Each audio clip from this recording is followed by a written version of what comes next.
Hello, everyone, and welcome to the Create Community Awesomeness Show, brought to you by ICA.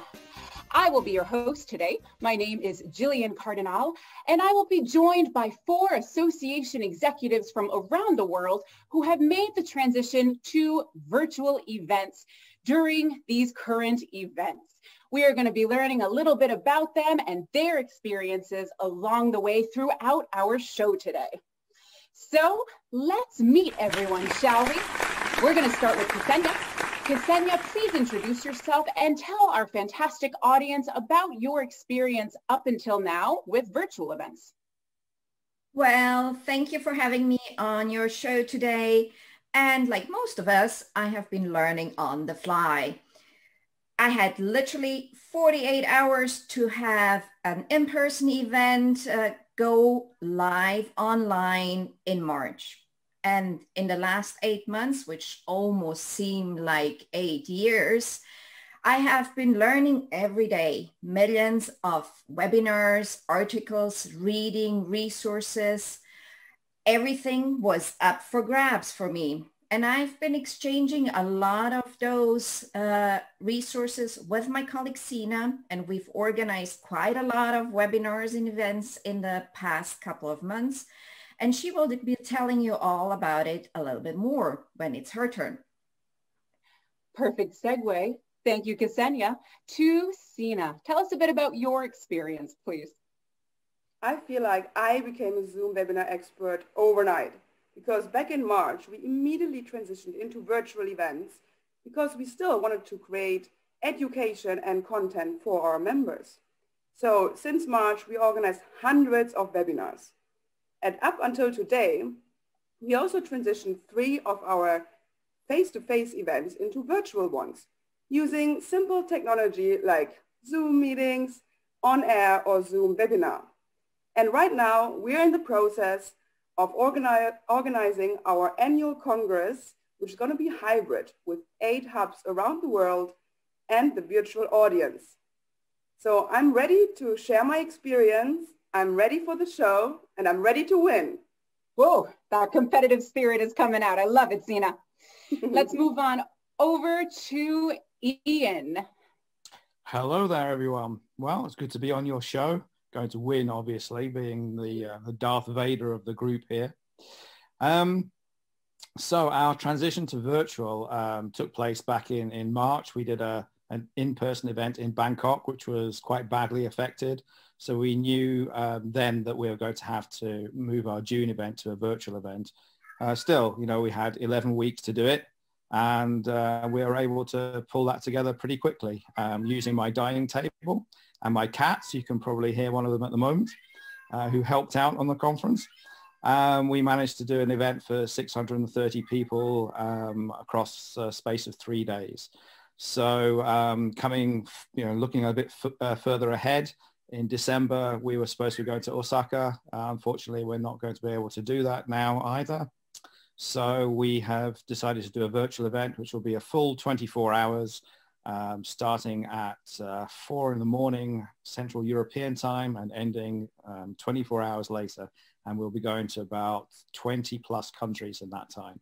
So yeah, we've got to do something to keep our community together. And we've got to do something to keep our sanity as well. So that's why we've gone virtual. And last but certainly not least, our princess, Diane. Thank you so much, Jillian, for having me today. I'm super excited to be participating in the ICA show. ISCB, like many associations, had to really refocus our purpose back in March and transition all of our events for the remaining 2020 into virtual. We were very successful to convert our biggest flagship meeting, the ISMB meeting, into a virtual event. It was 10 concurrent sessions over 4 days, over 500 talks, 725 posters, and close to 2,300 participants. Now, I will say I kind of thought I had foresight. I got my digital event strategist certification back in 2019, but it did not prepare me at all for the actual hard work that went into virtual events. And I don't know if the rest of my colleagues on the show today are like me, but I cannot wait to go back to in person. I'm waiting for the moment where we can just be all on site together. But in the meantime, I'm excited to share some of my tips and tricks and my failures along the way.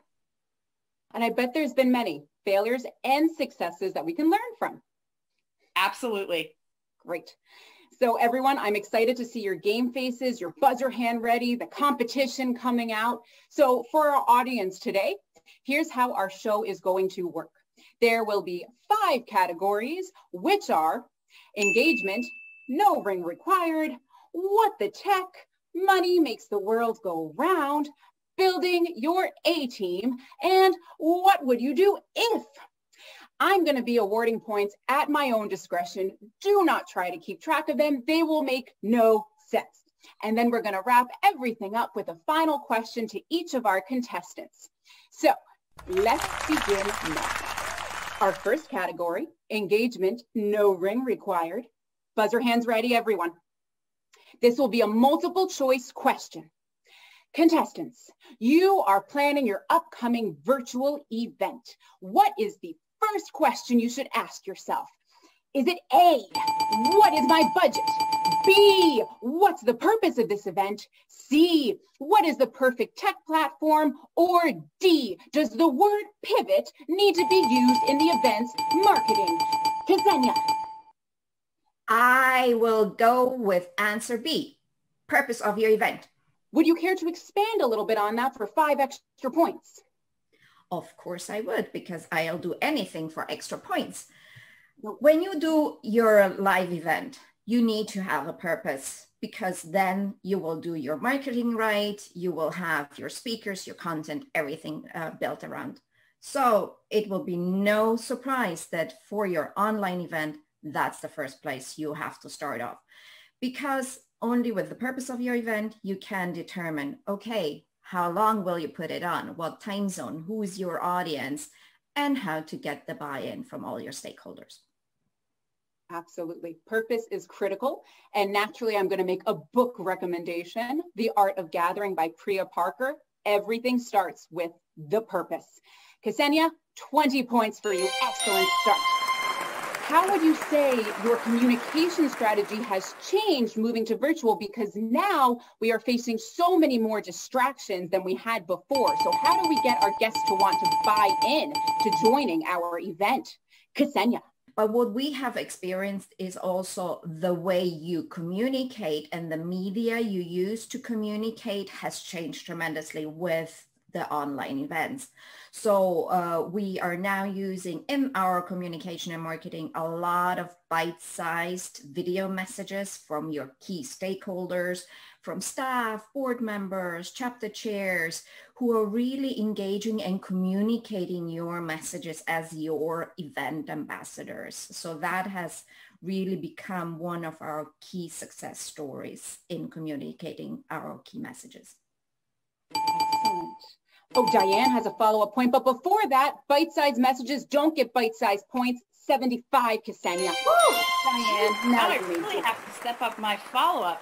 I think what I just would like to add to Ksenia's point is that making sure that your members know that you're out there to serve them is going to be very important in that communication strategy. So again, reiterating the purpose, reiterating the value, and also explaining to them every step of the way what they are expected to experience is really going to help as you move forward in the execution of the event. Excellent. 2 extra points for that follow-up. Thank you, Diane. Now, we've always spoken of a global community, but now we really are one. So with virtual events, making our events near borderless, how have you incorporated your global community in ways that you haven't before? Whoa, with the lightsaber, Ian. Well, as I mentioned, our December event is going to be a full 24-hour event where we're going to go around the globe. We wanted to take in places like Alderaan, but the idiots on the Death Star blew it up. So instead, we've had to go to other places on Earth instead. And we've decided that, there are parts of the world that obviously we haven't run conferences in the past. And that includes places like Africa and South America. And so it was really important when we put this conference together that we took in to account a lot of these regions that we hadn't been to before.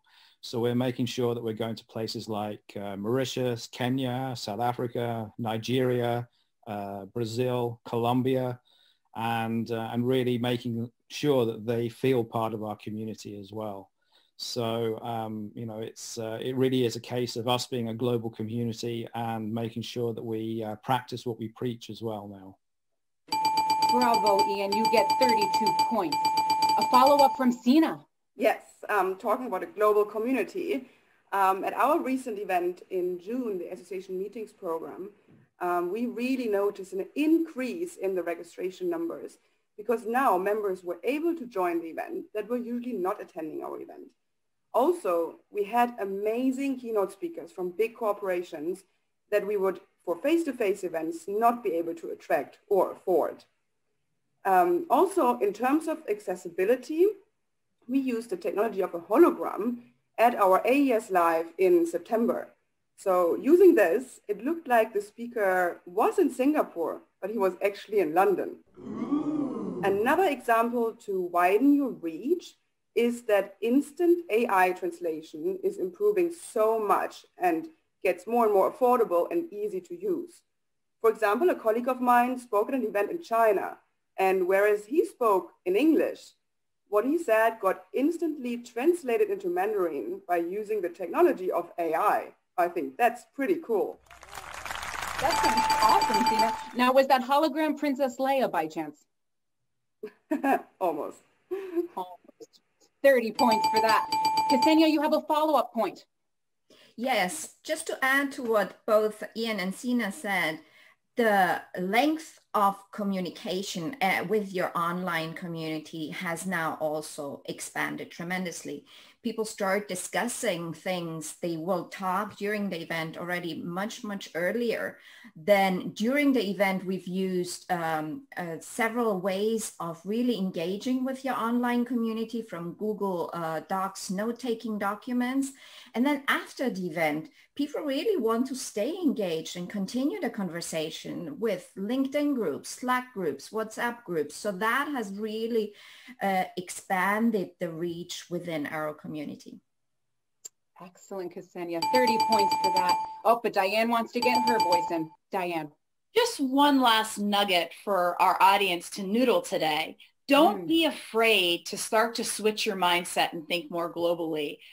While the pandemic has brought a lot of anxiety to us all and frustration as we've had to shift all of our business models, it's also brought a lot of opportunity. Take the time to go back and look at your membership list and see where you're not hitting in certain regions and do a little bit more outreach in that area. With online events and on-demand recordings, you really have the opportunity now to push your organization forward in these times to engage those members you haven't before. Excellent. Thank you, Diane. 40 points. So touching on pretty much all of your points, what would you say is the most out-of-the-box way that you have engaged your attendees during your event? Ian? Well, back in 2012, we created our own band. Our delegates created their own band, and obviously they've been playing live at our events ever since. So when it came to our event, our virtual event in June, we had a task of getting them all together. There's 7 members. They're all from different countries around the world, from Australia, from Finland, from Germany, Netherlands, and we had to get them all together to play live. And so we did. Love that. So we have singing, we have engagement, we have music, we have fun. 80 points for that. Love that answer. Oh, but Ksenia wants to throw her hat in the ring. Ksenia. I just want to add, so the senses are really important in this online environment. How can you bring the sense, some kind of sensual into your online meeting is very important. We've had like virtual taste sessions for some of our destinations. So music was definitely one of the senses we were playing on. You had a DJ from the rooftops of Brussels showing you the city from their perspective live. Or we had the Brussels Convention Bureau people taking us on a tour, tasting some of that beer or chocolates. So, hey, trying to bring that in. That is fantastic for tasting your way through destinations. I absolutely love that. So you get 100 points. Bravo. So our last question in this category is, name 3 tips for designing a successful virtual event program. Tina. Yes. Okay. Keep in mind that in-person events cannot be transformed one-to-one to online events. First of all, I would say shorten your program. Don't organize day-long events, but rather keep it over a couple of days and have 3 to 4 hours a day. This really worked for our events, and like this, our members didn't have to dedicate a whole working day to join our events. Referring to the actual session, keep in mind that the attention span of people is 8 minutes. After 20 minutes, that decreases, and after 90 minutes, you completely lost them. Therefore, my second argument would be to shorten your session and include some variety. For example, a game show. And my third argument, or my third point, would be include some gamification and interaction. This can be really easy, like including some audience engagement tools, like Slido, for example. Sina, all excellent points. You get 90 points for those responses. But I noticed Ian had a lot of reactions and feelings to what you were saying. Ian, do you perhaps want to contribute? Absolutely. Sina, I may not be your father, but I will tell you off. So, you make some very valid points, actually. And I think it all depends on the knowing your conference, knowing your association, knowing your community very well. For us, we decided that actually we wanted to do this 24-hour event and actually do a full day.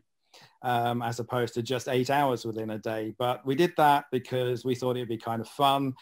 We are a global community. And I kind of needed a challenge to, to do something different to what we did in June. We made sure that all our chunks were sort of bite-sized 1 hour chunks, nothing longer than 1 hour, and no presentation by any of the keynotes went on longer than 20 minutes, plus we had 10 minutes Q&A. I totally agree with you about having gamification and some variety. We had presentations, we had discussion panels, we had fireside chats, we had sort of case studies presented. And really the thing to do is to sort of mix it all up, and that makes for a varied program. Ian, I'm going to give you 240 points. And now, a note from our sponsors. Today's show is brought to you by toilet paper. Worth more than gold, functional in more ways than you think. Now on to our next category. We're going to start with What the Tech. This will be a true or false question. Contestants, get ready. True or false? There is a perfect holy grail platform for each and every event. Ksenia. The answer is false. False. Do you care to expand on why? As I said at the very beginning of our show today, we are all about the purpose of the event. So unless you start with that, you can't decide what the correct platform for your event is. So there is not one holy grail which fits all. We have had several events with different purposes. So we had webinars where we used Zoom, and it was perfectly fine. And as Sina mentioned, we are now doing a 6-week live broadcast for our Congress. And there we are using several different platforms, and each one is connected to what we want to achieve with the particular session. Excellent, excellent. 30 points. So our last question in this category, and this goes with your learning lessons and your experience. What would be one piece of advice that you would give to our audience today about AV and system requirements that you wish you had known before? Diane. I think the #1 piece of information that you can tell your audience, what is the bandwidth you need for optimal viewing? So many times that question will come up. So I strongly encourage everyone, talk to your provider, whether that be Zoom or on air or whomever your platform is. Understand what that basic bandwidth requirement. Write a communication to anyone who is going to be speaking at the conference or anyone who is going to be playing your pre-records, and let them know to do a speed test on their system. And that speed test should be done at certain points throughout the day. So if you know that your bandwidth at 3 p.m. because all the kids are coming in from outside drops, make sure you're doing that speed test at 3 p.m. and also communicate to them how a virtual background works, what that means for your processor, because the last thing you want in the middle of a big keynote speaker is a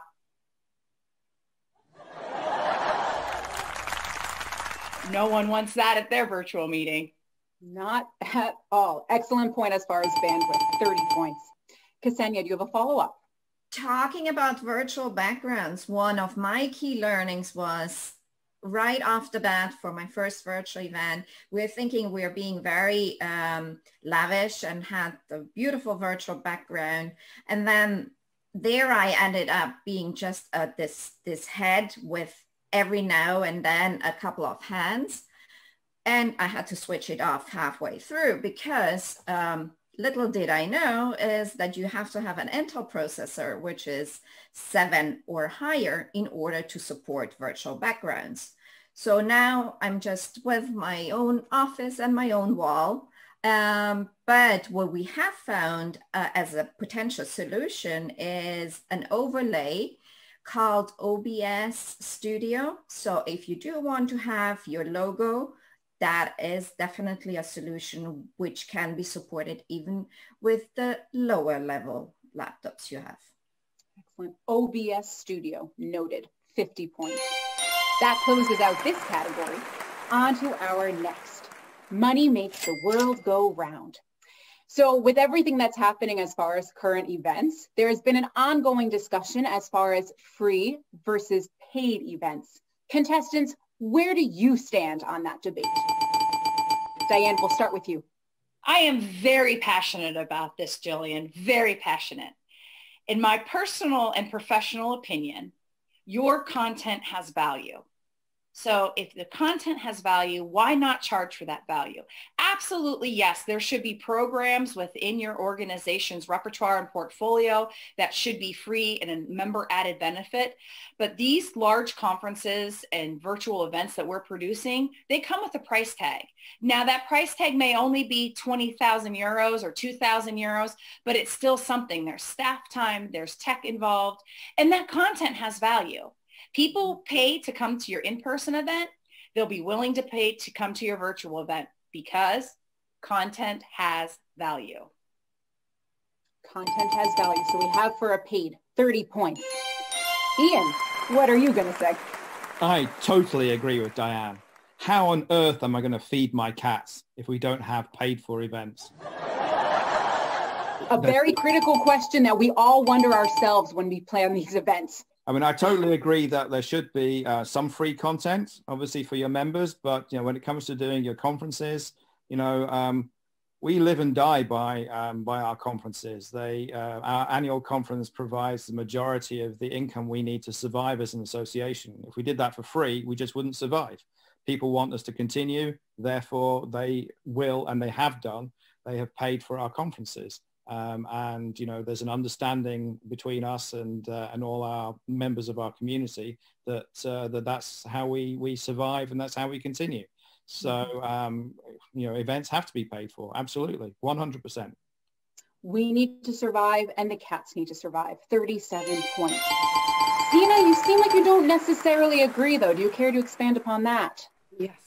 So wearing the ICA hat, I do understand Diane and Ian's point that we need to organize events to generate income. However, from a personal point of view and looking at the current situation, I think we have to stress that some sessions or events should be for free.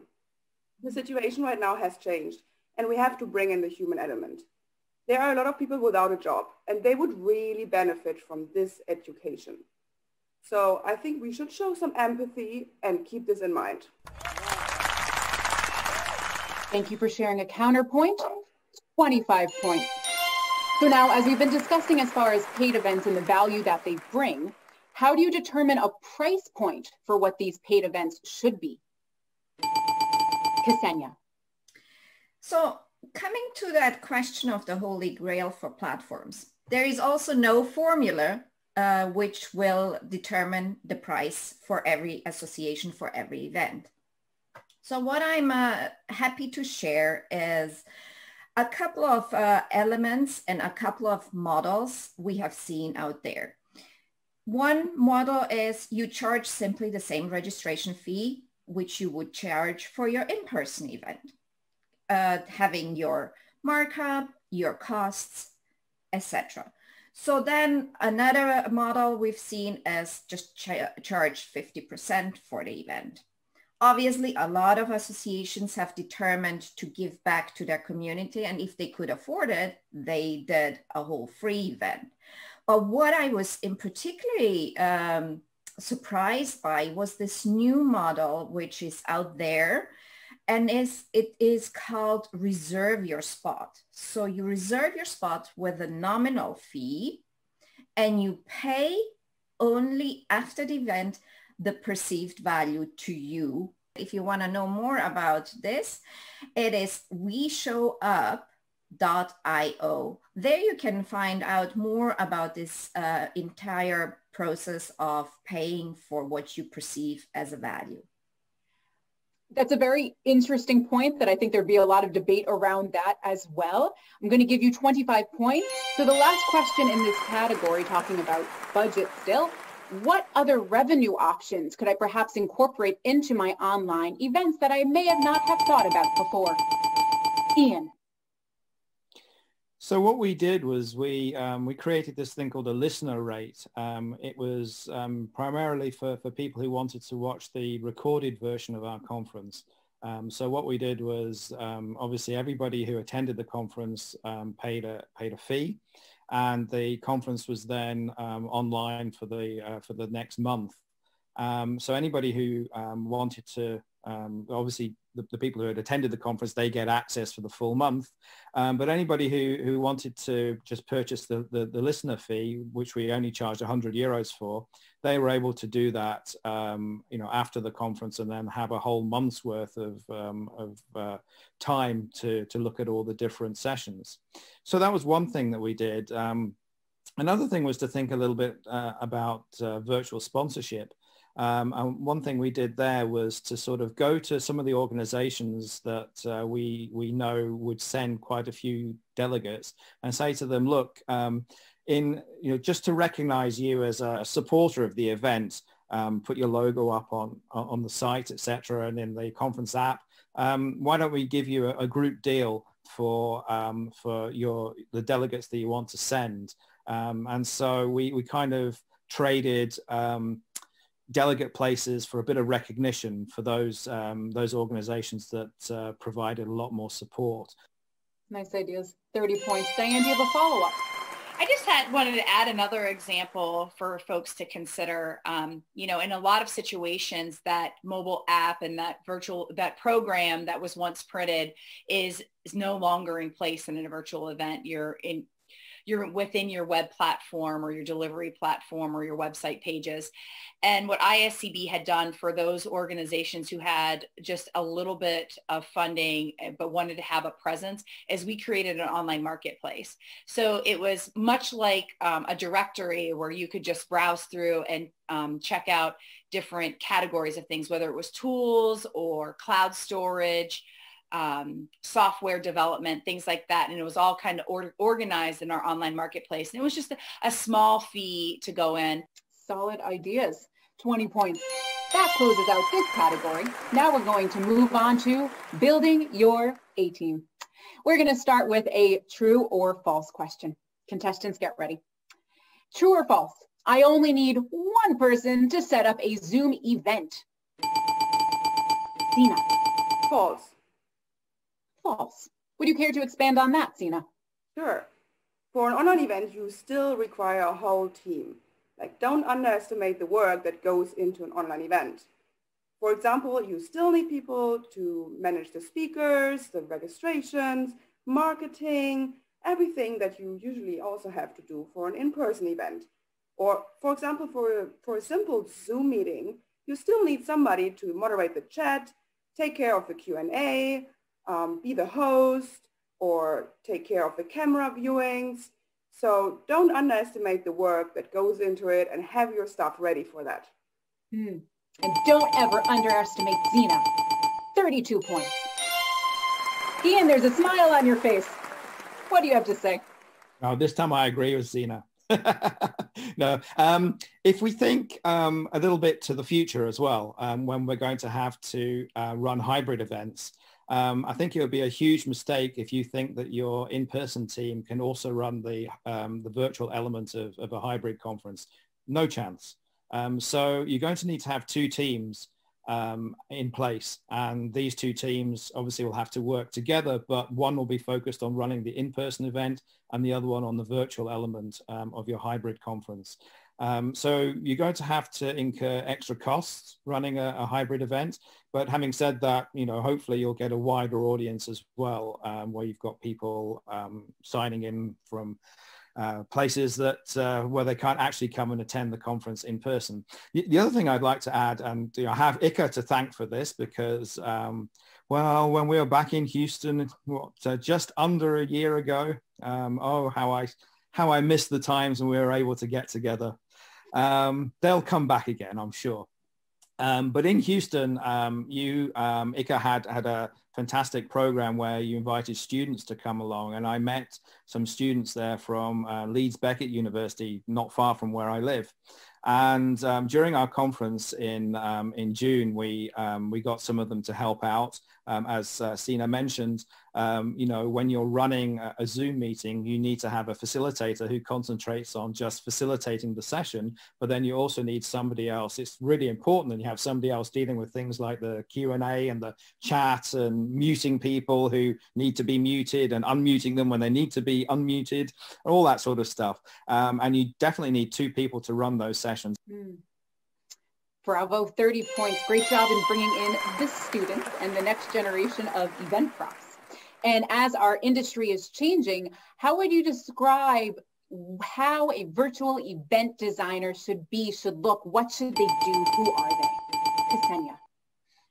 Just today, during one of our ICA sessions, I heard a statement from another association executive that if your in-person events are theater productions, your online events are TV productions.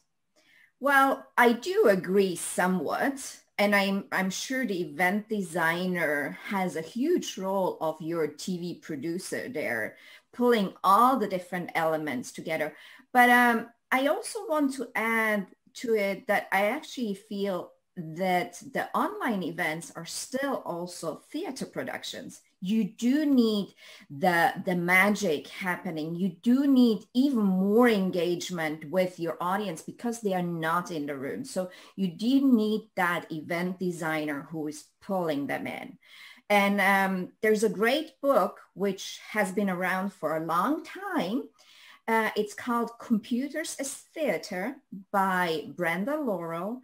And there you will see what the online world and our online events have together in common with Shakespeare. Ooh, very interesting. So that was entitled Computer as Theater. Excellent. 30 points. And what you said there, so again, what can we only experience by being at the event in this moment, whether it's live, whether it's virtual, whether it's face-to-face, it's still that same critical question.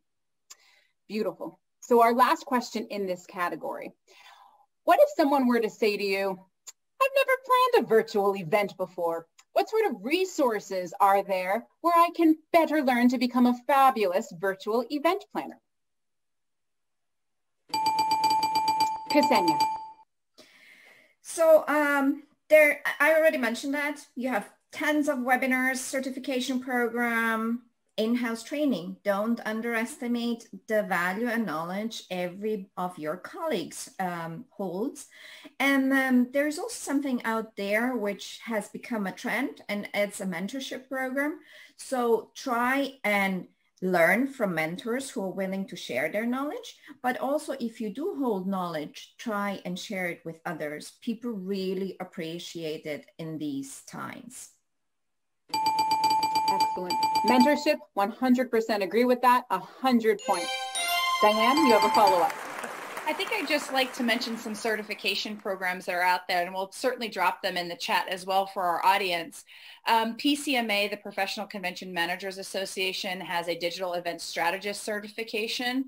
That certification has just been revamped too, so you'll get the latest and the greatest information there.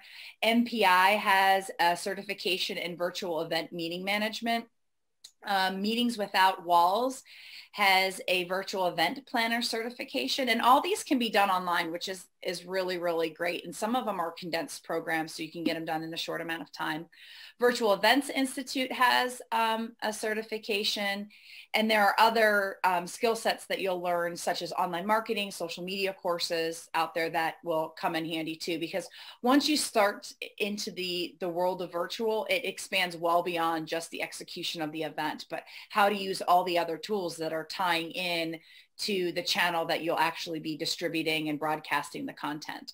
So a few certification programs to consider or put in your 2021 budget, because virtual is not going away. No, and as you said, it keeps changing and evolving. It's fantastic that these programs are also keeping up with that. 35 points. Ian, I think you might have something to say. Yeah, I mean, if you don't want to go down the certification route, you know, there are quite a few of us that run virtual events. So you could ask us. I'm always happy to give back. So ask me, I'll tell you what I know. And hopefully it'll be of use to you. Kind of like a Jedi Master, Ian. Oh, no, not Jedi. I'm a Sith. Pardon. 25 points. That closes out this category. And now we have a note from our sponsors. Today's show is brought to you by Mask and Hand Sanitizer, your germ-avoiding winning combo. Pack them, use them, wear them, so we can all meet face-to-face again, please. Thank you. Now moving on to our very last category. This is What Would You Do If? It is a lightning round. Contestants, get your buzzer hands ready. This is going to be a quick one. Alrighty. What would you do if the speaker doesn't show up because of time zone difference? Tina. To actually avoid that, send calendar invites with the meeting link to the speakers, so they have it in their agenda in the correct time zone. Another backup plan would be to pre-record the session or collect mobile numbers, so you can reach out to the speaker in the rehearsal if he or she is not there. Also, have a backup speaker ready in case the actual speaker doesn't show up. 20 points. Thank you, Stina. But I think our Sith Lord has something to say. Ian. Yeah, well, see, we always do stuff live, so we would never pre-record anyone. Again, it depends on the type of event that you're running. But, you know, what we would have is we would make sure that, you know, our facilitators were able to improvise. So either they continue a discussion, they change it into a kind of discussion with some of the audience, or, you know, we change the program around a little bit. Totally agree with mobile numbers. Call them. We had one speaker at our last event who he didn't come on camera because he just got out of bed. So he kind of missed the start, but only by about 7 minutes. So, you know, we had a bit of improv going. We can agree to disagree on certain points here.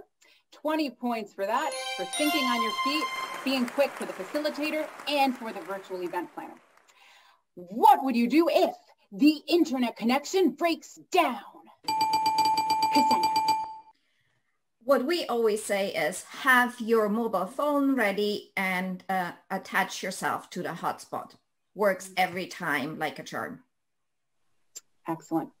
Final question in this category. What would you do if You have a technical issue from the production company that delays your start time.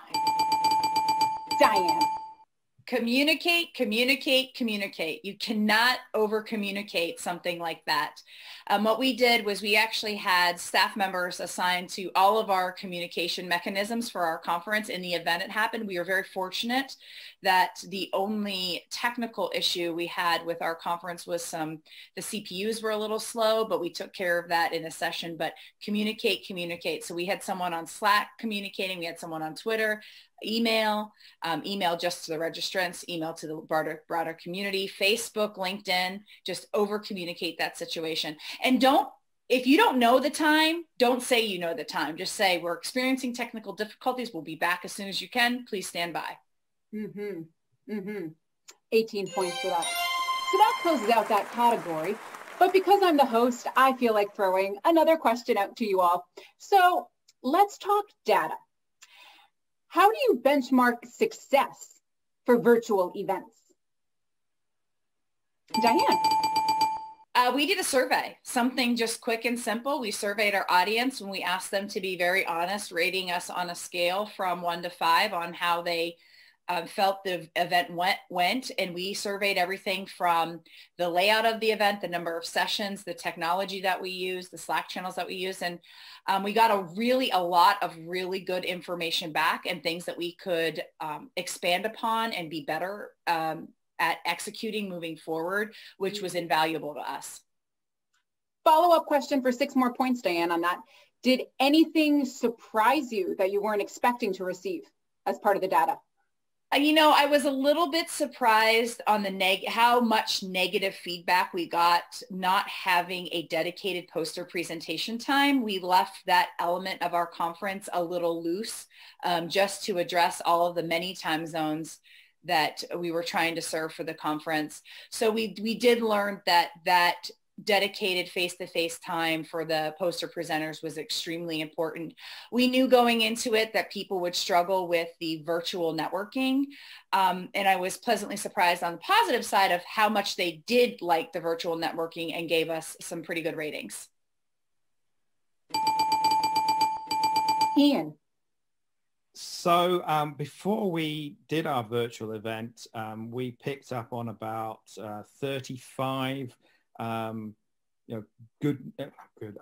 35 members of our community that we know and trust, people that have been around our community for a while.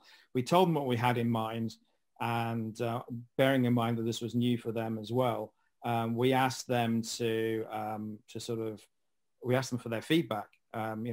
Beforehand, we wanted to know what they thought about our plans. And then afterwards, we wanted them to come back to us, having spoken to other people in their different sessions, and to come back to us with what they thought was good and what was bad.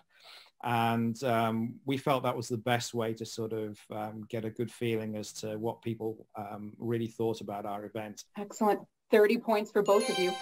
And because I'm host and Diane said a really good point that I want to ask one more question on, virtual event networking. Do you have any stories, platforms, tips, and successes or failures that you could share with our audience today that you've incorporated? Ksenia. So when we were talking about the value of a meeting, we were all talking about the content and how important it is for people to actually register.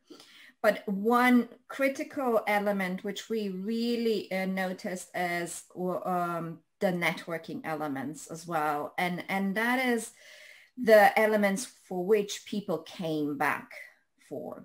And for instance, we've had our Meetings Hub on air, which was really working very well. We tested a couple of networking sites, Yo Tribe, which is now Wonder. And another element which we tested is the fun element, which we ended our first online event with, where we actually had a karaoke and everybody was singing to the song I Will Survive. So I'm hoping that this will be in the memories of a lot of people later on as well. Ksenia, I love that. And a fun fact is my very first karaoke song I sang when I was 12 was I Will Survive. So you get 100 points for that response. Ian, can you top that though? I don't know whether I could top I Will Survive. And I'm certainly not going to sing it. We're doing a murder mystery in December.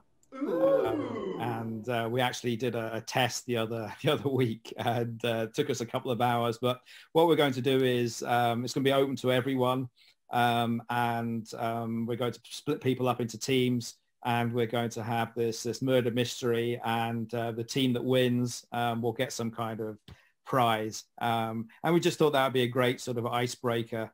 And we may do it at different times as well, because obviously with this being a 24-hour event, not everybody is going to be on Central European time. So we need to figure out how to do that. But certainly the idea is that we'll run this murder mystery. And then we'll also have some, we're not having a gala dinner or anything, but we're going to have some roundtable sessions. And we did one actually in June, which was basically a bit of nostalgia. A few of us sort of telling stories about, when they've been to previous ISPIM conferences and what they remember and how they got into it and, how we all met type of things. And that was a lot of fun. I wasn't sure how it would go, but, we ended up doing this for like about 4.5 hours or something. And it was really good fun. Both of those sound fantastic. 30 points for that. So today we've touched on 5 different categories. So for my final question for each of you, what is your best virtual events learning experience that you could share as a key takeaway for our fantastic audience today? We'll start with you, Diane. Don't overestimate or underestimate the tech knowledge of your community. It's much better to over-communicate how to use a platform, how to navigate the platform with how to do sheets or short videos than to under-communicate, because the last thing you want is a frustrated audience. Absolutely. 25 points. Sina. We've done plenty of online events by now, and we noticed the best time to host your event is 2 p.m. Central European time.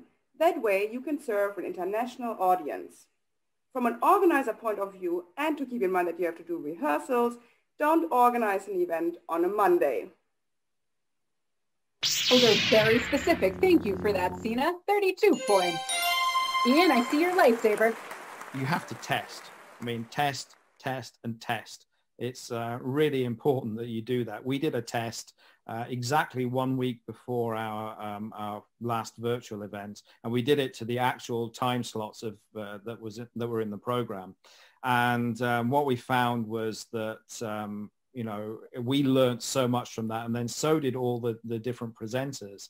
And interestingly enough, when we ran because we do run a scientific conference, and when presenters got together, they actually found out a little bit more about what their fellow presenters were going to be talking about. And it meant that during the actual conference itself, those sessions where people had actually communicated beforehand, I say in person, but over Zoom, actually were much better than the ones where they had only just communicated via email.